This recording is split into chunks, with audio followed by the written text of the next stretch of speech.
Advertencia de contenido más 18. Lo que vas a escuchar a continuación puede afectar la sensibilidad de algunas personas.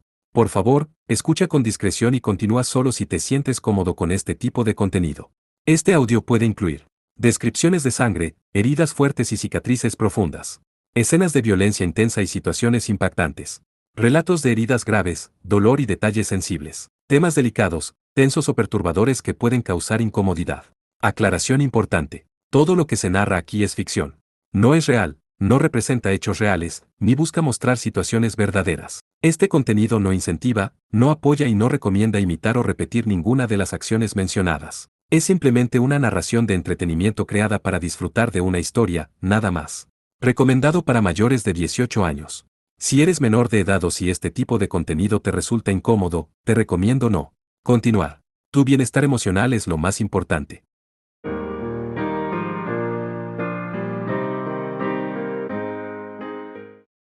Capítulo 4. El veneno infecta 28 de agosto, 4 y 11, hora local, archipiélago Perio isla de Beril Daobo. Así que empieza la fiesta. Bailemos. Jajaja. Gritó Gauron con una resonante voz afeminada desde el techo del edificio mientras disparaba la ametralladora Gatling de su mecha como loco. Una ametralladora Gatling tiene una cadencia de fuego muy alta gracias a sus 6 cañones rotantes. Un rifle no puede compararse con su velocidad disparando. Ursu 1 a Ursu 6. ¿Puedes dispararle? Negativo. No puedo asegurar una línea de fuego desde esta posición. Me moveré. Ursu 10, ¿y los Elfire? Me quedé sin munición, señor. ¡Gaa! ¡Hijo de puta! Las balas de 35 milímetros atravesaban edificios y asfalto como si fueran papel, obligando a Sousuke y a los demás a aferrarse al suelo. Los M9 corrían a máxima velocidad por el área, ocultándose entre los fragmentos y el humo.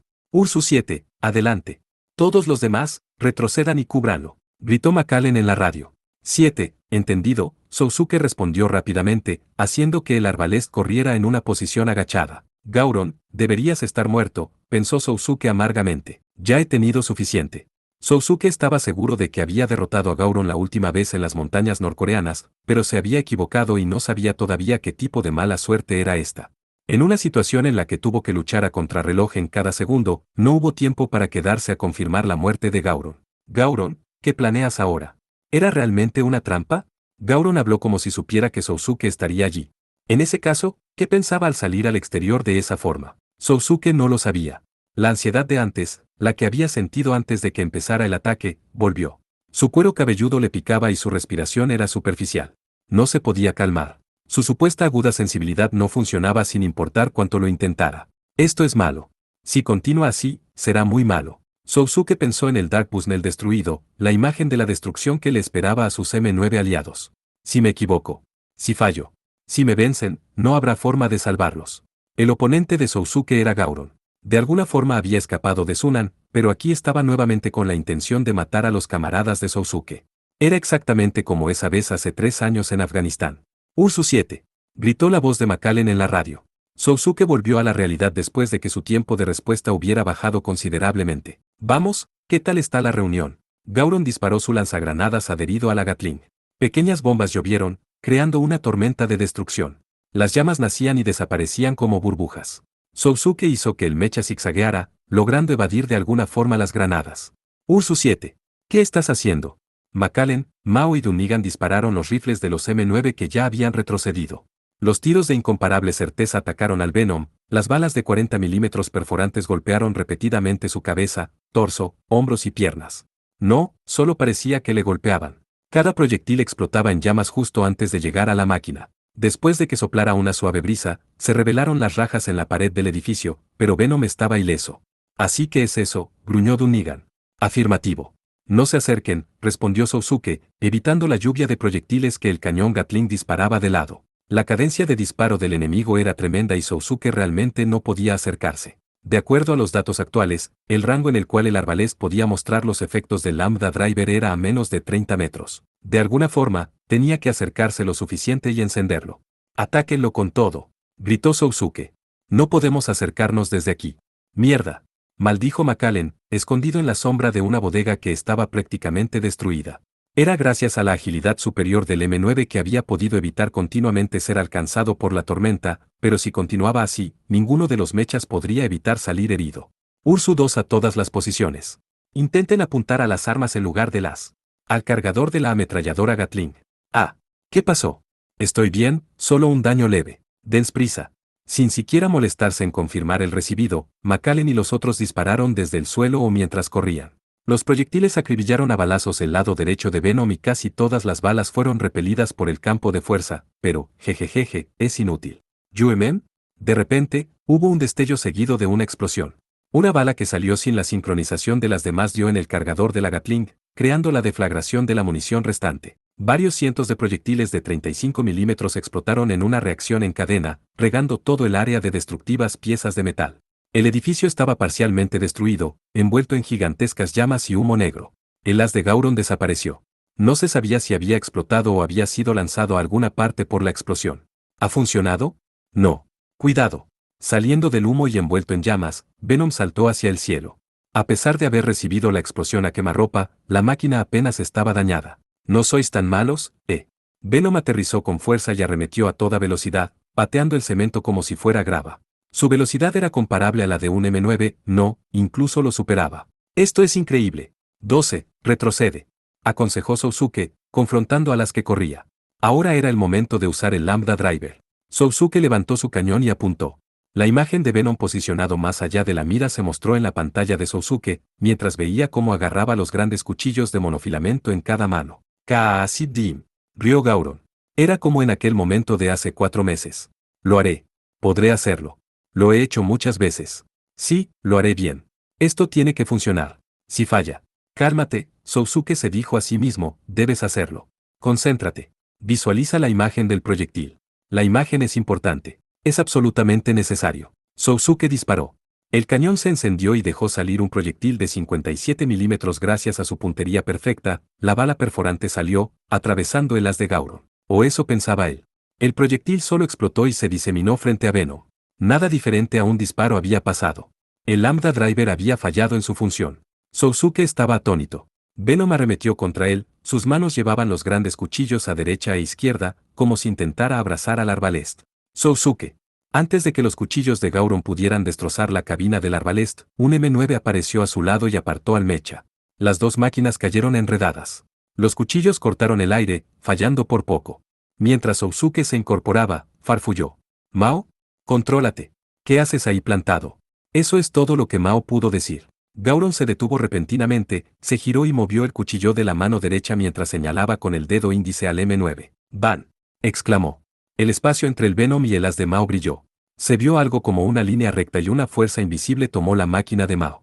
Primero se escuchó un horrible ruido y entonces chang, el sonido del armazón de metal haciendo un eco desgarrador. Se pudo escuchar cómo salían litros y litros de líquido a gorgoteo. El cuello del M9 había sido cortado debido al impacto interno. La cabeza se sostenía de sus cables y tuberías, mientras colgaba de su espalda como una rokurobi. El fluido antiimpacto se derramó por las tuberías rotas, formando un charco turbio en el suelo. ¿Mao? No hubo respuesta. El M9 yacía sin fuerzas y sin hacer ningún movimiento sobre los brazos del arbalest. No se movió para nada. No hubo tiempo para revisar si Mao estaba bien. Gauron apuntó el arma de su dedo al arbalest. Al sentir intuitivamente el peligro, Sousuke retrocedió de un salto mientras sostenía al M9. Gauron soltó una ligera risotada. Oye, no te asustes. Todo lo que hice fue señalarla, ¿no? Sousuke seguía mirando al Venom y dejó el mecha de Mao sobre el suelo.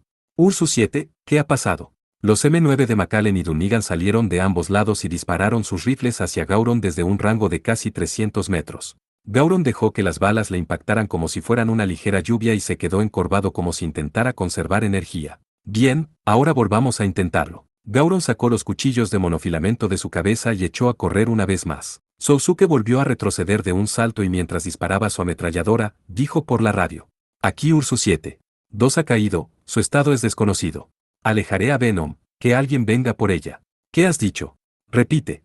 Mao ha caído. Dens prisa y vengan a revisarla. Sousuke disparó y disparó, pero Gauron seguía tras él. Repelía todas las balas, volviéndose casi completamente ineficaces.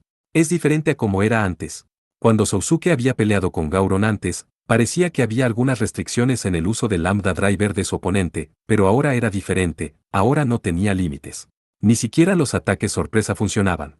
Y lo que era peor, Sousuke era incapaz de usar su equipo para enfrentarse a él, pues no importaba cuánto se concentrara, no podía usar el Lambda Driver. Sousuke entró en pánico y no podía hacer que funcionara, y al darse cuenta de que no podía hacer que funcionara, entraba en pánico. Era un ciclo vicioso. Una transmisión llamó su atención. Sousuke, soy yo. Kurz, lleva a Venom al lado occidental de la isla. Regresa al edificio D. El techo del edificio D estaba sobre el que Gauron había aparecido hace un rato. ¿Qué piensas hacer?, preguntó Sousuke. Tú hazlo. Y relájate. Déjamelo a mí. Vale. Sousuke hizo lo que se le dijo y su mecha corrió hasta el edificio ubicado en el noroeste. Kurz tuvo que haber escuchado la noticia de Mao, pero su voz sonaba extrañamente relajada y parecía estar calmado. Él no era alguien que debía subestimarse en este tipo de situaciones. Era un hombre desprovisto de tensión, era frívolo e innegablemente irritante para su colega, pero muy dentro de su as, donde nadie podía verlo, se había quitado esa máscara. Gauron persiguió al arbalest. Su agilidad y velocidad eran iguales, así que dejarlo atrás era casi imposible. No seas tan poco amigable. ¿Hasta cuándo vas a correr?, lo provocaba Gauron. El edificio estaba cerca. Tenía unos 10 pisos, es decir, unas 5 o 6 veces la altura de un as, pero del sexto piso en adelante, estaba parcialmente destruido por la ametralladora Gatling. Bien, detente enfrente del edificio, ordenó Kurz. El arbalest se detuvo en el lado occidental del edificio cerca de un vehículo destrozado con escombros en la entrada y entonces se volvió para encarar a su perseguidor. Sousuke entendió entonces que ese lugar era visible en una línea recta desde el punto francotirador donde Kurz y Nguyen habían estado esperando. Cuando amplió la imagen en su sensor, pudo ver en el mar a un M9 apuntando un gran rifle. Delante de él, el as de Gauron se acercaba. Sousuke apuntó al mecha rojo y disparó su cañón, pero todo rebotó. Me decepcionas, Kasim.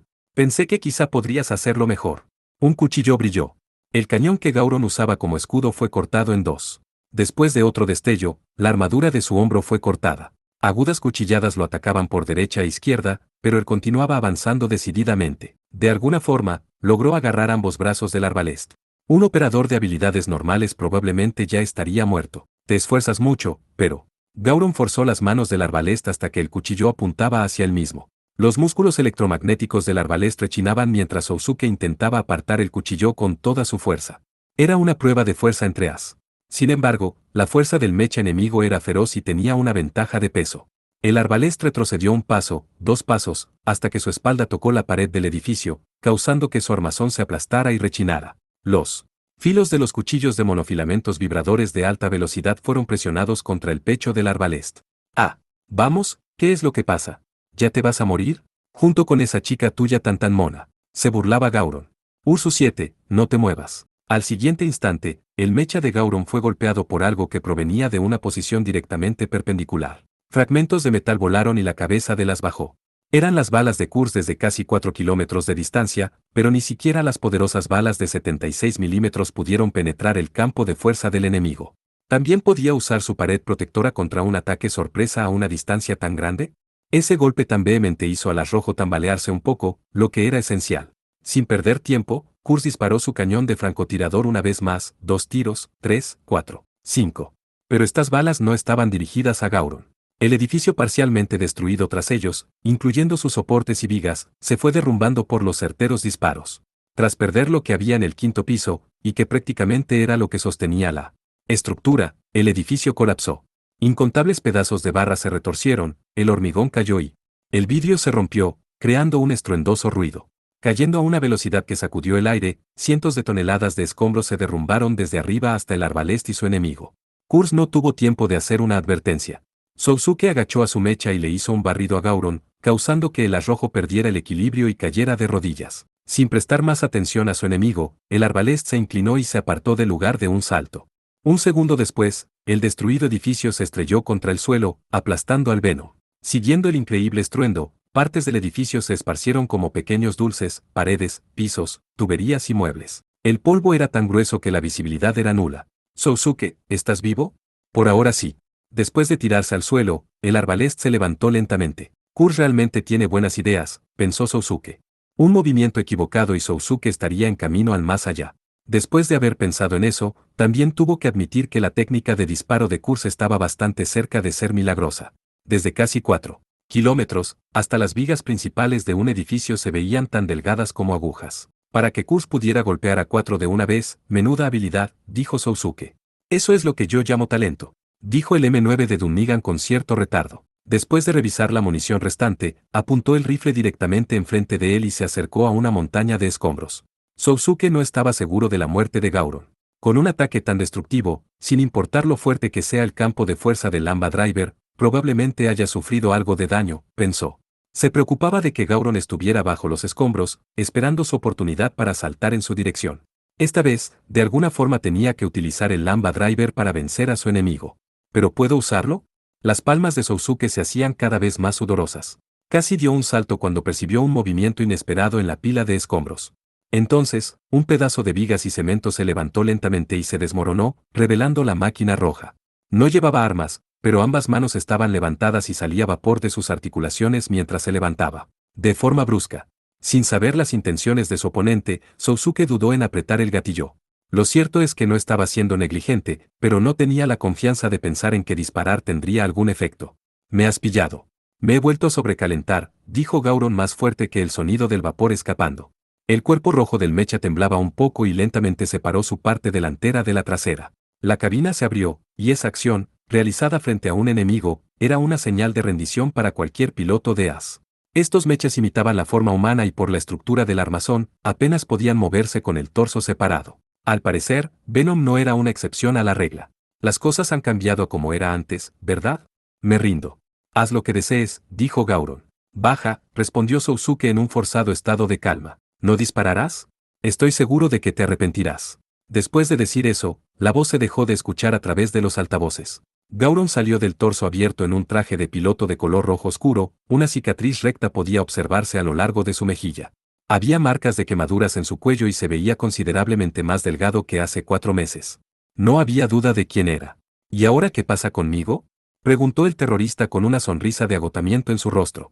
28 de agosto, 4:40, hora local, archipiélago Perio Isla de Beril Daobo. En menos de 30 segundos, tras terminar el combate con Gauron, aparecieron los helicópteros de transporte del Tuata de Danán. Los soldados de la Unidad de Respuesta Inicial, PRT, salieron y fueron desplegados dentro de la base. Los M9 los cubrían desde atrás. Hubo algunos disparos contra la infantería enemiga restante, pero ya no hubo más bajas y la supresión de la base estaba completa. Había 17 prisioneros. Este grupo terrorista estaba compuesto en su mayoría por mercenarios sin trabajo que provenían de distintas zonas de guerra. El personal perteneciente a la milicia estadounidense que había estado aquí originalmente también fue rescatado de los cuartos donde habían sido confinados. Había 48 secuestrados liberados en total. Normalmente, había un mayor número de soldados, pero eran las vacaciones de verano, así que más de la mitad de ellos no se encontraban en la base. La buena noticia era que Melissa Mao estaba viva. Lo que aquel arma en el dedo de Gauron destruyó era una parte que se encontraba en la espalda del Armslab, un poco más arriba de la cabina, así que el piloto como tal no resultó herido. Parecía haber sufrido una contusión por el impacto y por eso se encontraba inconsciente. La mayor recompensa era la captura de Gauron y Venom prácticamente ilesos. Si se investigaba a este hombre y a la máquina, saldrían a la luz muchas cosas con respecto a la organización que hay detrás de todo esto. Basados en los resultados, la operación podía ser considerada como un gran éxito, pero solo en términos de resultados. La palabra éxito ni siquiera pasaba por la mente de Sousuke. No había usado el Lambda Driver del Arbalest, había puesto en peligro la vida de Mao y lo que realmente lo había salvado había sido el veloz ingenio de Kurz y los problemas mecánicos de Gauron. Como resultado, no había contribuido a nada. Tenía suerte, eso era todo. McAllen había dicho. No te preocupes. Buen trabajo. Kurz le dijo. Bueno, estas cosas pueden pasar. Dunnigan y Nguyen simplemente lo ignoraron. Era como si después de la supresión, la base siguiera envuelta en un tumulto. El arbalés de Sousuke estaba en la parte más occidental de la base, en el helipuerto lleno de balas. Sousuke estaba montando guardia a los helicópteros que habían aterrizado. Cerca de allí, se encontraba el M9 de Mao medio destruido y el mecha rojo, Venom. Sousuke se fijó en un pequeño helicóptero de transporte, cerca del que estaban los soldados del PRT, junto con el teniente comandante Kalinin, el capitán McAllen y Gauron, quien estaba esposado de manos y pies. Hola Iván, ¿cuántos años han pasado? A pesar de estar hablando con el fornido ruso Iván, quien tenía una mirada fría, Gauron no mostró señales de timidez. Kalinin miraba fijamente al terrorista con mucha ira. Sus ojos parecían estar sedientos de sangre y estaban tan afilados que podrían haber atravesado el corazón de una persona normal, o incluso matarla. ¿Qué planeas? Preguntó Kalinin después de una pequeña pausa. ¿Planear? ¿De qué estás hablando? Bien.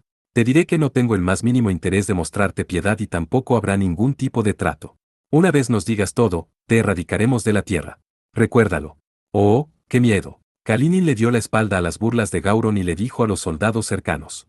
Llévenselo. Gauron subió a bordo del helicóptero mientras los soldados de la PRT lo empujaban. Kalinin y el capitán McAllen se alejaron de él mientras despegaba. Nos retiraremos en 5 minutos. Yo me quedaré aquí como se planeó. Sí, señor. Kalinin tenía trabajo que hacer con las fuerzas estadounidenses que pronto estarían allí, incluyendo contacto, negociación sobre medidas posteriores a la operación y asuntos políticos triviales. Con la excepción de unos cuantos subordinados, el otro personal y su equipo, los Arms Labs, helicópteros de transporte y demás, se retirarían rápidamente. Gauron y Venom serían transferidos al de Danaan y los demás prisioneros serían entregados a la milicia estadounidense. Kalinin creía sinceramente que Gauron debía ser fusilado en ese mismo lugar, pero la transferencia de Gauron era una orden del cuartel general. La medida significaba que los estadounidenses probablemente reaccionarían negativamente por perder al líder terrorista. Kalinin meditaba sobre oscuros pensamientos mientras caminaba con McAllen. Obviamente tiene algún tipo de ventaja en sus manos, no importa si no es más que un salvavidas. Kalinin sabía que Gauron nunca se relacionaría con una actividad terrorista tan imprudente. Se veía como un depravado y un hedonista, pero era un profesional. Tenía que tener algún plan que asegurara su seguridad y todo con algún objetivo en mente. Gauron no se suicidaría, pues consideraba su vida más importante que la Tierra misma. Eso era algo indudable. Con eso en mente, todo el drama de ocupar la base, las demandas ridículas, su rápida sumisión, todo esto parecía poco natural. Los miedos de Tessa eran comprensibles. Puede que esta acción terrorista fuera una distracción para los aliados de Gauron, mientras atacaban alguna otra instalación. Los altos mandos de Mitril ya se habían anticipado a esto, reforzaron la vigilancia y enviaron una advertencia a todas las agencias de seguridad en varias naciones. Por el momento, no se detectó ninguna actividad de ese tipo en ninguna región. Aún así, si el enemigo estaba lo suficientemente preparado, podrían encontrarse sin los medios para defenderse, justo como pasó en esta base. Siempre tenemos que ser quienes reaccionan, pensó Kalinin. Ese era el problema básico de Mitril. Tienen determinación y se atreven a dar la impresión de que son la organización más fuerte del mundo, pero todos dentro de ella sabían que era una mentira. Sin embargo, no era solo el caso de Mitril. Cada organización antiterrorista sufría del mismo dilema, el atacante siempre tenía la ventaja en el combate. El punto fuerte de Mitril era el equipo de alta tecnología y el personal, pero eso era todo. La organización nunca podía obtener logros en cantidad que excedieran su calidad. Mitril era una fuerza extremadamente poderosa y también extremadamente inadecuada para hacer el bien. Es por esto que la organización antiterrorista fue nombrada Mitril, como referencia a la plata mágica que aparece en los trabajos literarios de J.R.R. Tolkien. Sobre Venom, cumple las instrucciones de la coronel Testarossa. Te dejo encargado de Gauron, dijo Kalinin. Sí, señor, respondió McAllen. Ordena a 2 guardias que lo vigilen todo el tiempo. Te dejo a ti la selección del personal. Una vez termine con su examen físico, confínalo y átalo. Bajo ninguna circunstancia le quitarás la chaqueta de fuerza o las esposas. Manténlo completamente aislado hasta que finalice la inspección médica. Hasta que sepamos que está limpio, puedes ignorar cualquier otra preocupación higiénica. McAllen sonrió ampliamente. Aunque enferme de repente, estaba claro que hablaba de enfermedades fingidas. Correcto. No me importa si se muere así como así. No hay necesidad de permitirle conservar su dignidad. Quiero que lo trates como una bestia muy inteligente. Sí, señor. Así será. Y McAllen saludó antes de correr hacia su M9. Los helicópteros de transporte de Mitril con mechas suspendidos de sus miembros inferiores, permitían activar el SS mientras estaba en el aire y desaparecer bajo el sol matutino. El humo seguía levantándose de ciertos lugares alrededor de la base y las barracas, el centro de comunicación, el edificio administrativo y el hangar estaban llenos de agujeros. Kurama salió a gatas de debajo de los escombros que el Dark Busnell había dejado en la playa. No hay razón para seguir escondiéndome, decidió. HMPH, dijo mientras miraba los rastros dejados por los helicópteros desaparecidos que dejaban bandas de color violeta. Gauron se había ido y ahora las cosas dependerían de su suerte. E incluso desde el punto de vista de Kurama, había cosas sobre la mala suerte de una persona que no debían tomarse a la ligera. Lo que invalidaba toda su mala suerte era su enfermedad, tenía cáncer de páncreas. Su muerte estaba predicha, así que ya no tenía miedo de nada. Según el diagnóstico de Kurama, tenía una probabilidad de 50% de éxito y esto no era una apuesta segura. Kurama buscó su módulo de comunicación por satélite, abrió la antena y operó habilidosamente el panel. Pronto, un canal encriptado exclusivo se abrió. ¿Sí? Respondió la voz al otro lado de la radio, que sonaba como un chico adormilado. Soy yo. Ah, Kurama, ¿cómo os ha ido? El sonido de un cabello siendo peinado y un ligero movimiento de ropas podía escucharse en la radio. La voz nasal y empalagosa de una joven podía escucharse más al fondo. Han llevado a Gauron al Toy Box. Entonces gané la apuesta. 3 leviatanes y $5 del señor Oro. La próxima vez que vea a Gauron, es mejor que le invite a cenar o algo. ¿Crees que lo verás de nuevo? Me gustaría que así fuese, dijo su contraparte, bostezando un poco. Después de todo, pasé 3 días haciendo ese programa especial y le pedí al señor Singh que alistara la mesa. Bueno, tengo que enseñarle una lección a mi fracasada hermanita. ¿Eso piensas? Sí, en cualquier caso, al menos servirá de saludo. Esperaré las buenas noticias pero no contendré la respiración. Así que volverás ahora, ¿no? Sí, respondió Kurama. Entonces cuídate. Muchas gracias. Después de que terminara la transmisión, Kurama cerró el comunicador por satélite y lo lanzó al mar. Miró su ropa, uniforme típico de la milicia estadounidense con el rango de cabo. Su etiqueta decía J. Lack y también tenía una identificación. De repente, al menos una docena de helicópteros norteamericanos se acercaron desde el norte. Bien, ahora, pensó Kurama, ¿en cuál debo volver a casa? 27 de agosto, 8:15, hora meridiano de Greenwich, Tuata de Danaan, hangar principal. Cuando todos los helicópteros aterrizaron en la cubierta de almacenamiento, el casco del submarino tembló y la escotilla de vuelo se cerró lentamente. Cada ase se separó de su helicóptero, caminó hasta su lugar de descanso y se arrodilló. Los helicópteros apagaron sus motores y sus rotores se doblaron y retrajeron. El personal de la cubierta y las tropas de mantenimiento corrían de un lugar a otro del hangar, preparando la maquinaria de estabilización y quitando las municiones. Kaname estaba de pie en la entrada del hangar, se la veía inquieta. Los hombres que habían participado en la batalla, pasaban junto a ella. Muchos de ellos parecían estar exhaustos, pero al mismo tiempo se veían aliviados. Algunos de ellos le guiñaron el ojo. Quizá no le haya pasado nada a nadie, pensó Kaname justo antes de ver a Mao mientras la llevaban en una camilla, por lo visto, la habían herido.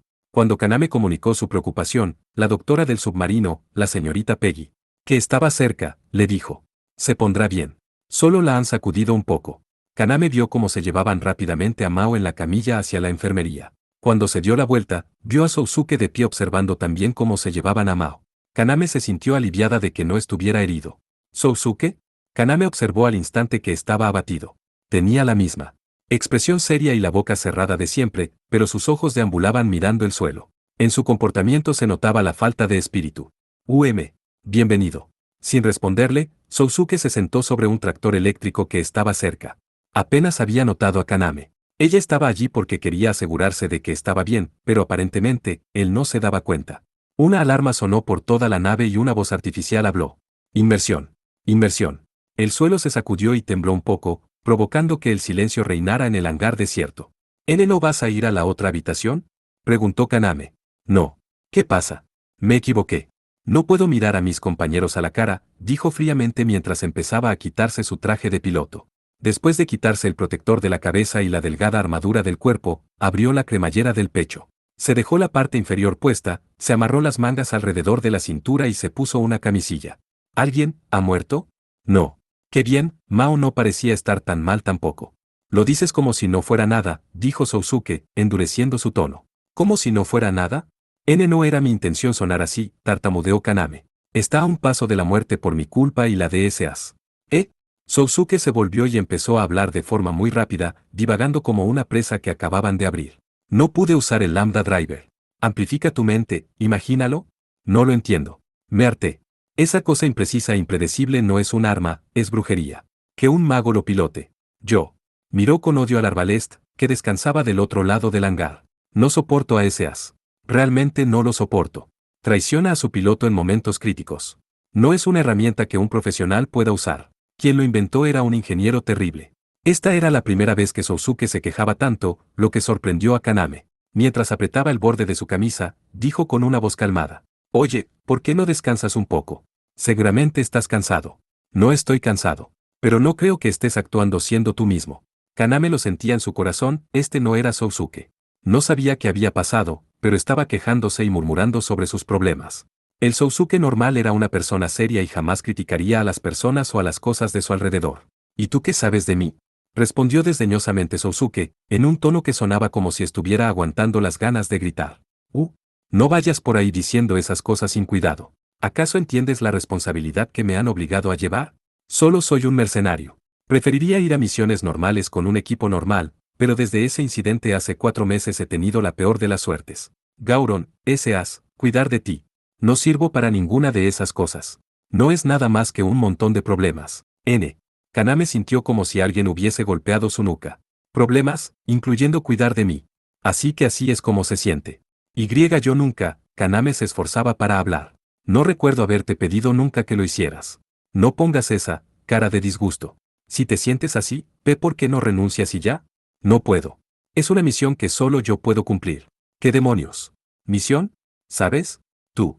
Sousuke miró a Kaname con una expresión en sus ojos que reflejaba tristeza, indiferencia y desolación al mismo tiempo. Creo que eres tú quien está cansada. No lo estoy. A pesar de todo esto, estaba preocupada por ti. ¿Y tú? Bien. Entiendo. Ve a tu habitación. Kaname no dijo nada más. Se dio la vuelta, pasando junto a Kurz y otro miembro asiático de la tripulación en su camino a la salida, sin molestarse en saludarlos y continuó caminando con dificultad hacia el corredor. Sousuke continuó mirando el suelo con tristeza largo rato tras marcharse Kaname. Gauron seguía vivo y a bordo de la nave. Lleno de ansiedad y arrepentimientos al recordar el Arbalest, a Mao y el Lambda Driver, Sousuke no podía encontrar nada positivo en la situación. Su cabeza se sentía enredada y pesada. Sousuke, dijo Kurz, quien repentinamente apareció a su lado con el cabo Yang junto a él. Kurz primero bofeteó la mejilla izquierda de Sousuke. Incapaz de moverse por el ataque sorpresa, Sousuke se cayó del tractor eléctrico y acabó en el suelo. Su boca estaba pegajosa por el sabor de la sangre y aparentemente se la había cortado. Tambaleándose, Sousuke levantó la mirada. Kurz estaba a punto de golpearlo de nuevo pero Yang estaba esforzándose por detenerlo. Para allá, Kurz. Cállate. Kurz luchaba violentamente. Sousuke se limpió la sangre de la esquina de la boca y dijo, ¿qué te pasa? Lo siento mucho, pero he oído lo que has dicho. ¿Y sabes qué?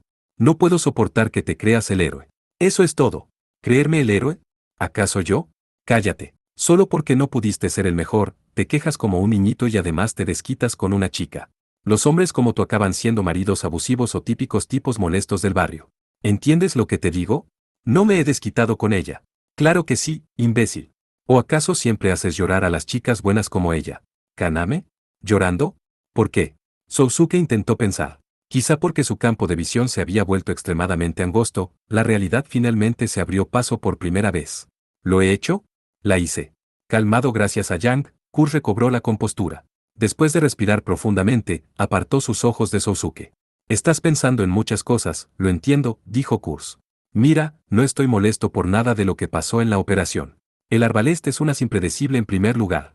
Era normal que algo así pasara y es por eso que Mao, McAllen y yo estábamos allí. Capturamos a Venom y liberamos la base. Todo en un solo día, ¿estoy equivocado? Pero Mao, no empieces con eso. Cosas como esas pueden pasar todo el tiempo. No eres ningún novato, y ya deberías saberlo. Sousuke se quedó sin palabras. ¿Crees que peleas solo? No intentes jugar al héroe, Kurz dijo, hablando sobre su hombro mientras salía del hangar. Yang se quedó atrás, puso las manos sobre sus caderas y respiró profundamente. Sousuke, ¿estás bien? Sí. Antes, Kurz dijo que te veías deprimido, así que pensó que vendría a meterse contigo. Probablemente te iba a animar a su manera. Pero terminamos escuchando tu conversación con Kaname y entonces. Está bien, respondió Sousuke y se levantó. Se limpió una vez más la comisura de los labios. El sabor a sangre. Dolor. Conozco perfectamente estas sensaciones, entonces, ¿por qué me sientan tan raras ahora? Quizá es la primera vez que alguien me golpea por algo así. Su humor estaba lejos de cambiar. 28 de agosto, 1:15, hora meridiano de Greenwich, Tuata de Danann, centro de comando central. La nave se sumergió a una profundidad de casi 270 metros y se dirigía al noroeste a 30 nudos. Debajo del nivel del mar que obstruye las ondas de sonido, la capa térmica, acechaba un submarino de la Marina estadounidense. Su tripulación era consciente de que el de Danann había entrado en las aguas cercanas a la isla Berilda Obo. Aparentemente, querían recoger datos con respecto a los sonidos propios del de Danann, al que llamaban Toy Box. Un avión de vigilancia, un helicóptero antisubmarino y una fragata también podían verse. Tessa utilizó libremente el SCD y el MFC de la nave, escabulléndose habilidosamente de la red circundante. Era el juego usual, libre de complicaciones. Miró la carta de navegación que tenía en su pantalla. Según el informe de la sección meteorológica, un sistema de baja presión estaba aproximándose a esta región desde el oeste y habría una fuerte tormenta en la superficie. Al día siguiente. Era una buena noticia. Ahora, las fuerzas estadounidenses serían incapaces de usar los helicópteros antisubmarinos y probablemente dejarían de lado todos sus esfuerzos por detectarlos. Si las cosas salían bien, el de Danann podría regresar a la base de la isla Mérida para mañana por la noche. Tessa quería visitar a Mao y hablar con Sousuke sobre varias cosas, pero naturalmente, todavía no había tiempo que perder en algo así. De ninguna forma podía dejar el centro de comando y tenía que mantenerse atenta ante la más mínima emergencia. El prisionero, Gauron, estaba también en su mente, pues no solo estaba vivo sino que además apareció con un nuevo as equipado con el Lambda Driver. Kalinin, quien se había quedado atrás en la isla Berilda Obu, había expresado a través de la radio la necesidad de mantener bajo fuerte vigilancia a Gauron, pues creía que todavía estaba planeando algo. Tessa tenía un mal presentimiento desde que se retiraron de la isla, pero estaba haciéndose cada vez peor, hasta el punto en que casi podía sentir un hedor desde la sala de reunión 1 donde tenían confinado a Gauron. A pesar de todo, Sousuke y los otros lo habían hecho bien. Era casi un milagro que Venom pudiera haber sido capturado sin daños. Quizá era algo de esperarse de Sagara, pensó Tessa. Estaba ocupada dirigiendo la nave y todavía no había preguntado los detalles de la captura de Venom. Su corazón estaba acelerado. ¿Capitana? Entró al centro de comando la oficial de ingeniería, la alférez Lemming. Le habían ordenado hacer una investigación preliminar de Venom. ¿Cómo te ha ido?, preguntó Tessa. Bueno, señora, no lo he desensamblado, pero la configuración de su Lambda Driver es básicamente la misma del ARX-7, aunque los detalles parecen ser muy diferentes. Lo cierto es que el sistema es casi el mismo del Vigimes. Ah, hay algo que me preocupa más que eso. Ese as, me informaron de que se rindió por un sobrecalentamiento, pero ¿qué pasa? No parece haber nada dañado. La armadura tiene algo de desgaste y un lente SS en su hombro está inoperativo, pero... Cuando escuchó eso, Tessa imaginó inmediatamente una imagen donde el as rojo destruía el hangar. Supongo que no hay ningún peligro de que cobre vida, ¿no? Lenin le mostró una sonrisa orgullosa. No lo hay.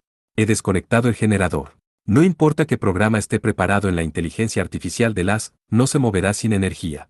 Además tiene un mecanismo de autodestrucción, pero mientras nadie lo toque, nunca se activará. Es bueno saberlo. En ese caso, ¿por qué no está dañado el as? ¿Por qué Gauron se rindió voluntariamente cuando pudo continuar luchando? ¿Y si lo hizo intencionadamente? La idea era ridícula.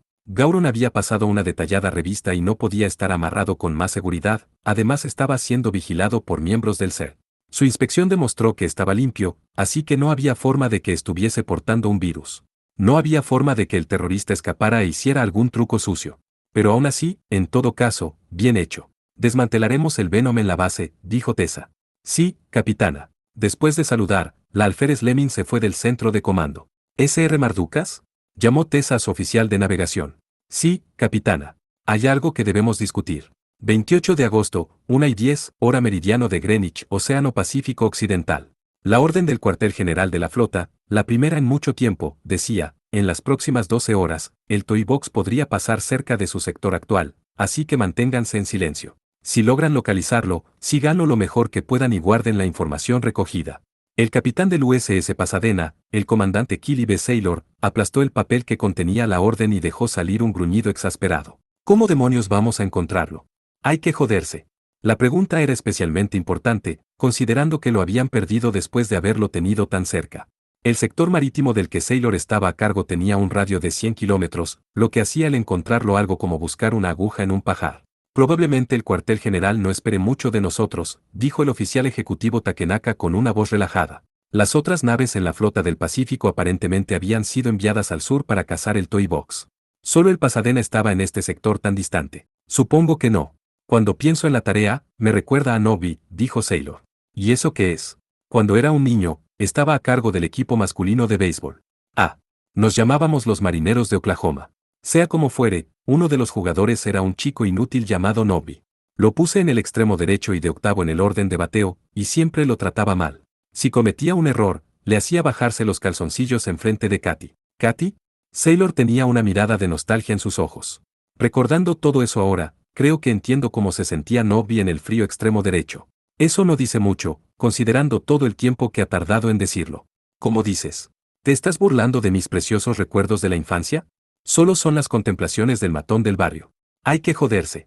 Durante los próximos 3 minutos, Sailor y Takenaka tuvieron un intercambio verbal agresivo. El oficial de cubierta los interrumpió y les pidió calma, tras lo cual Sailor y Takenaka jadearon. Después de un descanso de 1 minuto y una discusión de 5, la nave hizo un alto en el límite de la capa térmica para esperar al Toy Box, esa nave que nunca habían podido encontrar. Las 12 horas siguientes consistirían en un trabajo tedioso en el que la parte más interesante sería hurgarse la nariz, o al menos se suponía que sería así. 28 de agosto, 4:31, hora meridiano de Greenwich, Tuata de Danaan, cocina. Era la cantidad de espacio justa entre el nuevo microondas y el horno. Era un espacio de luz tenue, del ancho de los hombros de una persona, y era el lugar más seductor si uno busca acurrucarse y encerrarse a sí mismo en un cascarón privado. Kaname se puso en cuclillas en ese incómodo espacio, llena de melancolía. Se abrazó a sus rodillas, con sus oscuros ojos desanimados y todo su cuerpo en un estado de depresión. Su cabeza estaba llena de pensamientos sobre Sousuke, causándole ira, decepción y tristeza. A medida que sus pensamientos se hacían cada vez más enredados, sus ojos se empañaban cada vez más. Se le ocurrió que estaba siendo patética y eso le hacía sentir la cabeza febril de nuevo. Mañana le pediré a Tessa que releve a Sousuke de su misión como mi guardaespaldas, planeó Kaname. O alguien lo reemplazaba o la misión como tal podía irse al traste. Cualquiera valdría. No importaba. Kaname no lo quería cerca de ella si a él le resultaba tan molesto. No quería seguir siendo una carga para él, punto final. El cocinero, el marinero Hiroshi Kazuya, era lo suficientemente bueno para dejarla sola. Hace unas horas, Sousuke había pasado por la cocina y le había preguntado a Kazuya si había visto a Kaname, pero Kazuya, con mucho tacto, había respondido que no. Se le hacía raro escucharlo hablar en inglés cuando él también era de Japón. Cuando se cansó, Kaname se adormiló en ese mismo lugar. Después de despertar de su sueño superficial, sus pensamientos empezaron a dar vueltas de nuevo. Se cansaba de otro arrebato emocional, se dormía y repetía una y otra vez. Finalmente, incapaz de permanecer indiferente, Kazuya le habló. Colocó un separador en el libro que había empezado a leer sobre oceanografía y dijo: Oye, Kaname, no me importa tenerte aquí, pero ¿por qué no comes un poco? No, gracias, respondió Kaname. Si vas a dormir, es mejor que vuelvas al camarote del capitán. No quiero ir, sería terriblemente problemático si se encontrara con cierta persona en ese momento. No seas así. Ve a tomarte una ducha o algo, duerme un poco y seguro que te sentirás mejor.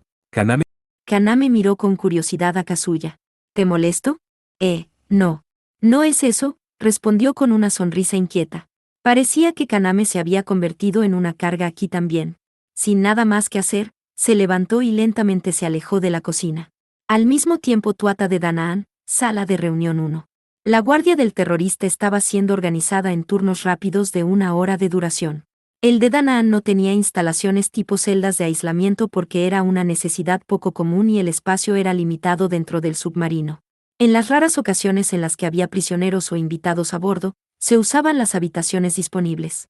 En este caso, la sala de reunión número 1, usada para las reuniones diarias, fue tomada como una prisión improvisada. El soldado Raso Lian, parte del PRT, estaba de segundo en el turno de guardia. Se sentó cerca de la entrada de la habitación con el sargento Dunnigan, del SRT, observando al terrorista. Esa era la principal tarea de su trabajo. El terrorista en cuestión, cuyo nombre Lian desconocía, usaba una chaqueta de fuerza y una mordaza, y estaba firmemente amarrado a una silla con cadenas y esposas. Le habían quitado su pierna artificial y el resto de su equipo estaba siendo guardado en otra habitación. Sin importar lo que hiciera, sería casi imposible para él escapar de su confinamiento. No habían pasado ni 10 minutos desde el cambio de turno, pero Lian estaba tan aburrido que había empezado con un ataque de bostezos. Aunque intentó ocultar cualquier evidencia de letargo, el sargento Dunnigan lo miró agresivamente. Disculpe, dijo Lian mientras se tapaba la boca. No parece que sirvas para ser un francotirador, dijo el sargento Dunnigan. Estar en la misma posición durante horas era el tipo de habilidad que era necesaria para un francotirador. A Lian le acababan de decir que él no la tenía. Dunnigan era un hombre grande y musculoso con una cabeza redonda, un corte bajo y una cicatriz profunda junto a su ojo derecho. Siempre parecía estar de mal humor y casi nunca le hablaba a Lian. Lian resopló y dijo: Claro, pero ni el teatro acrobático de Shanghái podría escapar de esta situación. Es decir, nuestro trabajo es estar preparados para cada posible peligro. No lo olvides. Peligro. ¿Vale? ¿Qué tipo de peligros hay aquí? Un pliegue se pudo ver en la frente de Dunnigan. Actuando como si estuviera pensándolo seriamente, miró su reloj de muñeca, miró al terrorista y dijo: Veamos. ¿Qué te parece este tipo de peligro? Mientras hablaba, Dunnigan sacó un silenciador cilíndrico de su bolsillo y lo enroscó en su pistola automática. Lian siguió los movimientos de Dunnigan con detenimiento. Esto es solo hipotético, pero si hiciera esto, ¿qué harías? Apuntó con su pistola a Lian. Asustado, Lian exclamó: ¿Qué hace? Eso es trampa. No es trampa. Este es uno de esos peligros, así que no bajes tu guardia. Los ojos azules de Dunnigan miraban directamente a Lian. Su expresión era de seriedad, como un profesor que enseña una difícil lección. Con la pistola todavía apuntándole, el soldado raso tragó y asintió con la cabeza. Lo siento, señor. Lo siento, mi sargento. Dunnigan sonrió ampliamente. Mientras estemos de acuerdo no hay problema. Lian dejó salir un suspiro de alivio. El sargento sonrió y añadió: Aunque parece que es un poco tarde. Un segundo después, apretó el gatillo. La bala le dio al soldado Rasolian directamente en la cabeza y murió al instante. Tanto el disparo como la muerte ocurrieron durante un incómodo silencio. Las cadenas, esposas, chaqueta de fuerza y la mordaza se aflojaron, y Gauron finalmente se sintió como él mismo. Dándole vueltas a su cabeza estiraba las articulaciones que se habían entumecido por estar amarrado durante tanto tiempo. Como no tenía su pierna artificial, se quedó sentado en la silla. «Fiu, pensé que me iban a dejar así», dijo Gauron con gran satisfacción. Dunnigan sonrió ampliamente. «Lo consideré, pero me acabó convenciendo más esta misión. Este lugar no es bueno. Es una broma, está lleno de bebés». «¿Lo está?», preguntó Gauron, quien estaba conociendo a Dunnigan por primera vez en su vida. Solo hace muy poco, un espía que su organización había plantado entre los altos funcionarios de Mithril, llamado Sr. Zink, se había vuelto activo. El hombre que liberó a Gauron era uno de los miembros a los que el Sr. Zink había convencido. Parecía que Mithril tenía un gran número de personas de alta moral y seleccionar miembros que convencer era terriblemente difícil y arriesgado, pero eso no era un problema de Gauron. Su trabajo era tomar esta nave en su totalidad o destruirla. En todo caso, bienvenido a Amalgam, señor Dunnigan. Jon Dunnigan. «Ven aquí, Jon», dijo Gauron mientras le presentaba su mano derecha. Ignorando el gesto de Gauron, Dunnigan dijo: «Aléjate, chinito, no todos me pueden llamar Jon. Ajá. Nuestra relación es de trabajo. No lo olvides». Gauron retiró su mano y se rascó la frente. Entonces, como respondiendo a la reacción de su contraparte, dijo: «¿Y eso también significa, yo no sigo órdenes de gente como tú?» HMPH, ¿entiendes rápido? Chin instantáneamente, sin siquiera bajar de su silla, Gauron agarró de repente la mano de Dunnigan. Giró su muñeca más, dándole vueltas, devolviéndola, arrastrándola y, como si fuera magia, el cuerpo de Dunnigan se levantó en el aire, dio media vuelta y cayó al suelo. Gauron se sentó sobre su oponente caído y silencioso. En algún punto, el cuchillo escondido en la mano de Dunnigan pasó a la mano de Gauron. «Vaya, vaya. Tal vez no estabas listo, Joon». Gauron presionó el cuchillo en el cuello de su oponente y añadió: «Por cierto, lo que hice hace un momento fue Jiu-Jitsu de mi tierra natal, Japón, Joon. Hijo de... Aléjate. ¿Yo no sigo órdenes? Eso va a ser un problema, Joon». Gauron lentamente arrastró la punta filosa contra la piel de Dunnigan. «Ah. Así que, Joon, negocios o no, debes mostrar respeto a aquellos que han trabajado en un lugar más tiempo que tú. ¿Entiendes, Joon?». El frío dolor sacudía el cuerpo de Dunnigan y multitud de gotas de sudor le aparecieron por todas partes. Incapaz de soportar el dolor, murmuró: «Está bien. Lo siento. ¿Me lo dices con honestidad?». «Sí, no te causaré más problemas». «Bien. Démonos la mano y hagamos las paces». Con el cuchillo todavía en su lugar, Gauron extendió su mano derecha y Dunnigan, quien seguía boca abajo, la apretó nerviosamente. «Bien, ¿y dónde estará mi pierna?», preguntó Gauron. «Si no tenemos el disco que está dentro, no podemos hacer nada». «Ya la he traído, está ahí», dijo Dunnigan señalando a un maletín verde oliva bajo la silla donde había estado sentado. Gauron se puso el uniforme de campo del soldado Rasolian, se hizo con una ametralladora y se fue de la sala de reunión 1. Ya era tarde, así que las luces estaban apagadas y casi nadie estaba por allí. Dunnigan lo guió por el corredor y a unas escaleras que llevaban a la cubierta superior. «El centro de comando está allí arriba. La capitana también». «Muy bien», respondió Gauron. Cuando puso un pie sobre las escaleras, se oyó una voz desde atrás. «¿A dónde creéis que vais?». Cuando Gauron y Dunnigan se volvieron, el hombre ya tenía una pistola apuntándoles. Era un oficial caucásico de baja estatura, solo se podía ver la parte superior de su cuerpo desde la esquina. Su pistola apuntaba directamente a ellos. «Ah, Capitán McAllen, verá, esto». «Cállate, Dunnigan», interrumpió McAllen. «Ni pensar a lo que has llegado. Si el teniente de navío no me hubiese dicho que estuviera alerta en caso de traidores, probablemente no estaría aquí. Pero nunca habría pensado que serías tú, un miembro del SRT». En ese punto, Dunnigan dejó de intentar justificar sus acciones y en su lugar dejó ver una gran sonrisa llena de sarcasmo. Se encogió de hombros y rió, diciendo: «Nunca he podido soportar a esa niñata. Nunca. Lo discutiremos después. Bajad las armas». La esquina de la boca de Gauron subió un poco. «¿Y si decimos que no? Moriréis».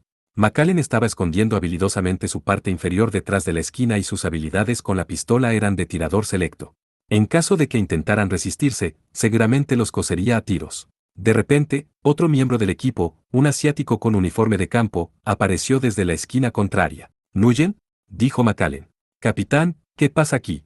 «Lo que parece, Dunnigan nos ha traicionado a todos». «Llama a Weber y a los demás», ordenó McAllen, sin apartar la vista de su blanco. Nguyen miró a todos los hombres presentes y sacó una pequeña pistola semiautomática de su bolsillo. Era una pistola de 9 milímetros con silenciador. ¿Con un silenciador? ¿Qué pasa, Nguyen? Date prisa ahí. Lo siento, capitán. Nguyen apuntó con el arma a McAllen y apretó el gatillo, dejando salir 3 balas una tras otra. Todas las balas impactaron en el pecho de McAllen, salpicando sangre fresca. El capitán McAllen cayó al suelo como una marioneta cuyos hilos han sido cortados. No hubo gritos, exclamaciones o maldiciones. Buen tiro, dijo Gauron. ¿Así que tú eres el otro colaborador? Nguyen asintió y dijo. Así es. ¿Soy Nguyen Bien Bo? ¿Lo que hice ahora cuenta como un extra? Ja, claro, lo negociaremos. Eso espero, señor Gauron, dijo Nguyen mientras hacía el gesto de ok con sus dedos. De repente, se escuchó un ligero sonido. Los 3 hombres con extraordinarios sentidos miraron hacia la fuente del sonido simultáneamente. Había una chica con ropa de civil de pie frente al caído McAllen. Su ropa consistía en una chaqueta con capucha de color verde claro y unos shorts amarillos que no eran adecuados para un submarino de combate. Su largo pelo negro se mecía bajo la tenue iluminación. Ella pudo ver el charco de sangre a sus pies y lentamente miró a Gauron y a los demás. Tenía unos bellos y delicados rasgos que ahora estaban congelados ante la incredulidad, y sus labios temblaban un poco. No parecía entender qué estaba pasando ni en qué tipo de situación estaba. Cuando se dio cuenta de lo que pasaba, intentó correr pero Nguyen saltó sobre ella. La chica asustada no suponía ninguna complicación para un soldado entrenado y ágil. La agarró por detrás y puso un cuchillo de combate contra su pecho. ¡Ah! Gritó ella. Adelante, grita, chica, pero si lo haces, susurró Nguyen en su oído mientras presionaba el cuchillo contra sus pechos a través de la ropa. Te dolerá mucho y ya no le parecerás atractiva a los chicos. La chica apenas lograba mantenerse en silencio. Esta es una invitada de la capitana. Vamos a deshacernos de ella, dijo Dunnigan, sacudiendo la cabeza con una expresión amenazadora. De eso nada. ¿Por qué no? Hay razones. Haremos todo lo que podamos para no matarla. Todo lo que podamos. Gauron miró el rostro de la chica, el cual Nguyen sostenía. La chica contuvo la respiración y a pesar de la visión borrosa, pudo canalizar toda su valentía para mirar agresivamente a Gauron. Le hizo falta todo su coraje para no apartar la vista. Nunca nos mantuvimos en contacto, Kaname. ¿Cómo están todos en la escuela? Es como una película de terror, pensó Kaname. Aquí hay un terrorista que se supone que Sousuke había matado en las montañas de Corea del Norte. Seguía vivo y ahora repentinamente aparece en esta nave. En este lugar, donde se supone que los tipos como él no pueden ni acercarse. ¿Qué demonios está pasando y cómo? Pensó, pero no había forma de que entendiera ahora. Lo que era cierto era que estaba en otro problema y esta vez era bastante grave. Este tal Gauron y sus 2 subordinados eran cosa seria. Estaban en una liga completamente diferente a los amigos terroristas de Takuma a los que se había enfrentado hace 2 meses. La forma en que caminaban y se comportaban, la silenciosa sed de sangre que los motivaba, todo esto evocaba una sensación de violencia.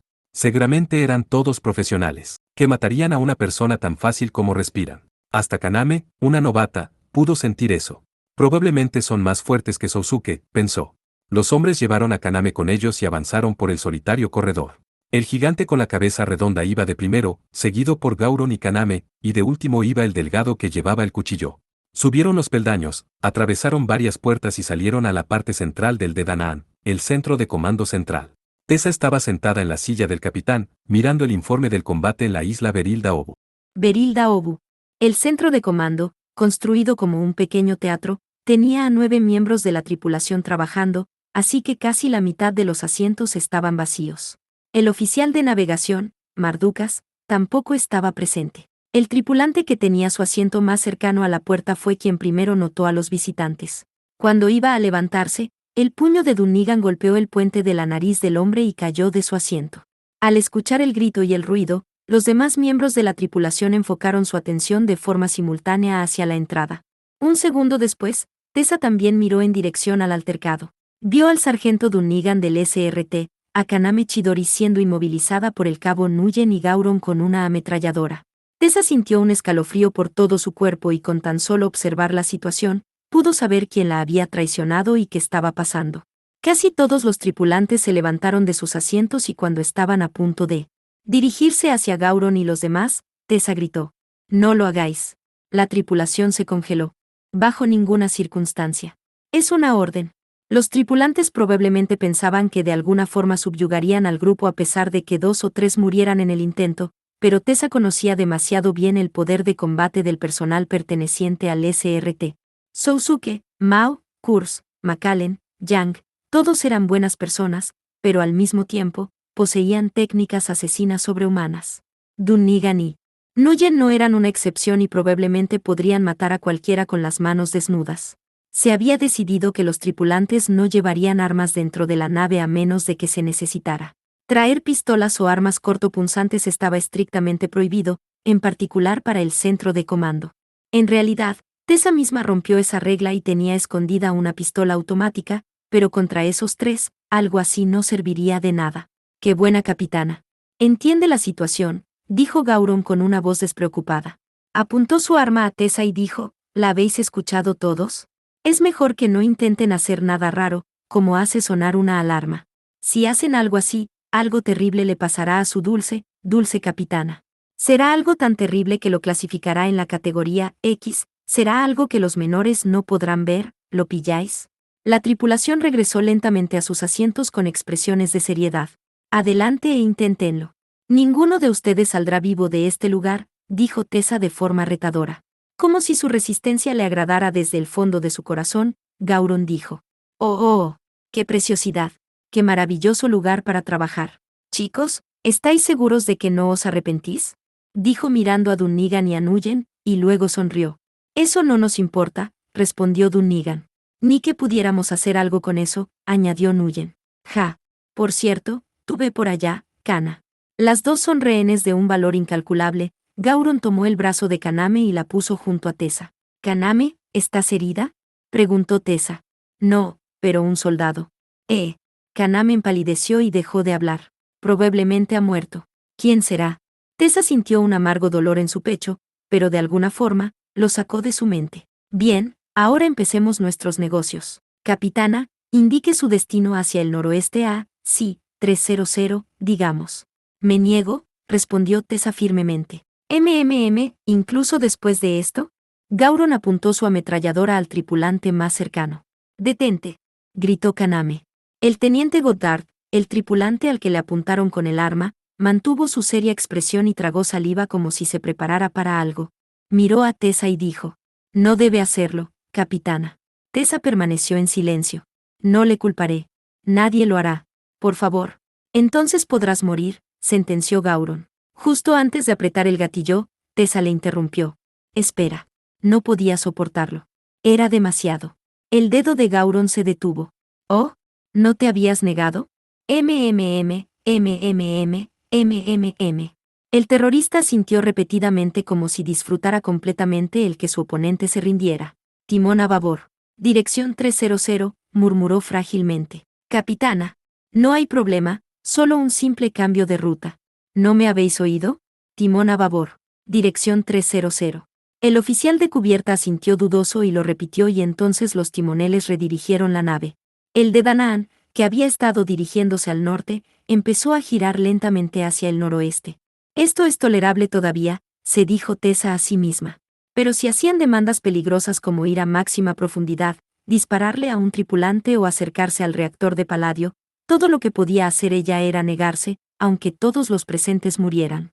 Solo podía ganar más tiempo. Pronto, la tripulación fuera del centro de comando se daría cuenta del problema, si ya no lo habían hecho, y todo cambiaría. El enemigo solo eran estos tres, así que mientras que Mardukas y Macallen usaran sus ingenios, podrían resolverlo. Dejar al teniente de navío Kalinin en la isla fue un gran error. «Me daría más confianza si estuviera en la nave», pensó Tessa arrepentida. «Quizá estás pensando que mientras ganes tiempo, las cosas se arreglarán», propuso Gauron. Tessa se negó a responder. «De hecho, lo que acaba de pasar solo fue para divertirme.